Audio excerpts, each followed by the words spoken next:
भव्य बिश्नोई जी। प्रश्न संख्या 11। Sir answer let on the floor होता है। अध्यक्ष महोदय, आदमपुर उपचुनाव से पहले मंडी आदमपुर बाईपास से बस स्टैंड रोड के निर्माण के लिए जब हमने एचएसवीपी के अधिकारियों से बात की तो हमें बताया गया था कि एचएसवीपी की कुछ सड़कें पीडब्ल्यूडी बीएनआर विभाग को दे रखी हैं, जिनमें मंडी आदमपुर बाईपास से बस स्टैंड चौक की सड़क, बीडीपीओ ऑफिस से हनुमान मंदिर की सड़क भी शामिल है।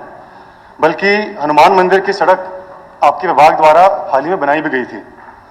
जवाब में आपने लिखा है कि ये सड़क एचएसवीपी के पास है, वो कह रहे हैं कि सड़क आपके पास है। तो आप दोनों के बीच के जो असमंजस है, इसके कारण आदमपुर के आम जनमानस को बहुत ही भारी नुकसान झेलना पड़ रहा है। मेरी आपसे प्रार्थना है कि इस कन्फ्यूजन को सुलझाया जाए और यदि ये सड़क एचएसवीपी के पास है भी तो भी इसको बीएनआर के अंदर लाकर इसका निर्माण किया जाए, क्योंकि आपके पास बजट भी ज़्यादा है। साथ ही मंडी आदमपुर से सदलपुर रोड, मंडी आदमपुर से काबरेल वाया सीसवाल रोड, हिसार से बगला घुड़सार रोड के निर्माण के जवाब में आपने लिखा है कि ये वर्तमान में आपके विभाग के विचाराधीन नहीं है। मेरी आपसे प्रार्थना है कि गंभीरता के साथ और तुरंत प्रभाव के साथ इन सड़कों पर विचार किया जाए, क्योंकि ये हमारे हल्के की सबसे मुख्य और सबसे महत्वपूर्ण मार्गों में से हैं।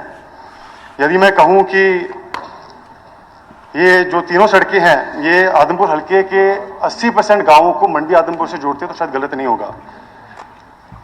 रोजाना हजारों की संख्या में यहाँ पर आम जनमानस यात्रा करते हैं, लेकिन दुर्भाग्यपूर्ण यहाँ पर खड्डे ज़्यादा और सड़क कम है।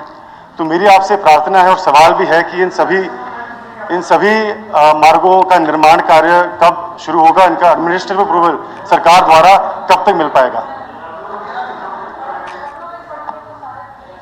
अध्यक्ष महोदय, माननीय सदस्य ने जो बात रखी है कि एक कॉन्फ्लिक्ट है कि एचएसवीपी या पीडब्ल्यूडी ओनरशिप किसकी है, ये क्लियर हो कि ओनरशिप एचएसवीपी की है।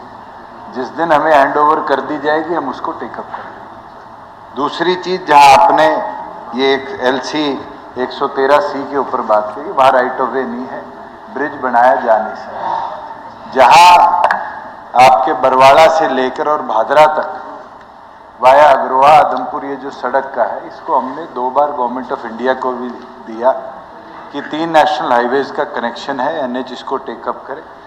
उसके बाद उनका रिप्लाई नहीं आया, तो फेज्ड मैनर में पहला फेज हमने बरवाड़ा से लेकर अग्रोहा तक इसको वाइडन करने का काम किया है। और आपका जो अब अग्रोहा से लेकर आदमपुर का है, ये अंडर कंसिडरेशन है।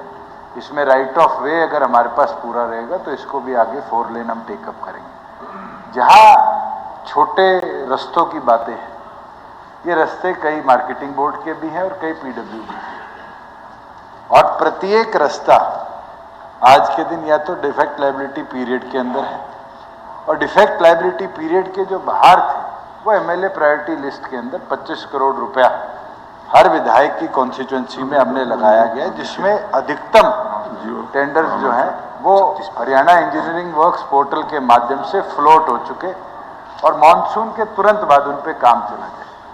प्रायोरिटी के हिसाब से अगर आप ये सोचें कि फंड्स बहुत ज़्यादा हैं, तो मैं माननीय सदस्य को बताना चाहूँगा, स्टेट का अपना एक डैशबोर्ड है। एनएचएआई तो बॉन्ड्स और इस तरीके से फंड्स इकट्ठा कर लेती है, हमें स्टेट हेड से पैसा मिलता है। और इस बार 3200 और 3400 करोड़ के बीच में रोड इंफ्रास्ट्रक्चर फंड्स था, जिसमें से 2400 करोड़ रुपया तो सिर्फ एमएलए 25 करोड़ प्रायोरिटी में हमने लगाया है। 700 करोड़ रुपया हमने गवर्नमेंट ऑफ इंडिया को एनएचएआई को देने का काम किया है। और उसके साथ साथ जो मेजर रोड डेवलपमेंट वर्क्स हैं उसके ऊपर हम प्रायोरिटी के साथ काम कर रहे हैं। जो भी माननीय सदस्य ने बात रखी है इंटरनल रोड्स की, अगले साल के बजट के अंदर हम प्रयास करेंगे कि उनको हम शांति चौक रेलवे फाटक नंबर 113C पर जो अंडरपास का निर्माण होना है, उसके जवाब में भी आपका जवाब आया था कि ये आपके विचाराधीन नहीं है। अध्यक्ष महोदय, मैं आपके माध्यम से सदन के संज्ञान में लाना चाहता हूं कि फाटक के एक तरफ एफजीएम कॉलेज, आईटीआई, पॉलिटेक्निक के साथ साथ अनेकों ऐसे आदमपुर के एजुकेशन इंस्टीट्यूशंस हैं जिनके कारण रोजाना 5000 से ज़्यादा छात्र छात्राएं इन पर यात्रा करते हैं। इसके साथ साथ फाटक के एक तरफ दुकान है तो दूसरी तरफ लोगों के घर हैं। ये सरकार का दायित्व बनता है कि हम लोगों को सुविधा प्रदान करें, उनको कंफर्ट प्रदान करें। इस विषय में मैंने माननीय रेल मंत्री को भी चिट्ठी लिखी थी और बहुत ही लंबित मांग आदमपुर वासियों की रही है। तो मेरी आपसे इसके लिए भी प्रार्थना है और सवाल है कि जो फाटक पर अंडरपास बनना है, इसका निर्माण कार्य कब शुरू हो सकता है? धन्यवाद।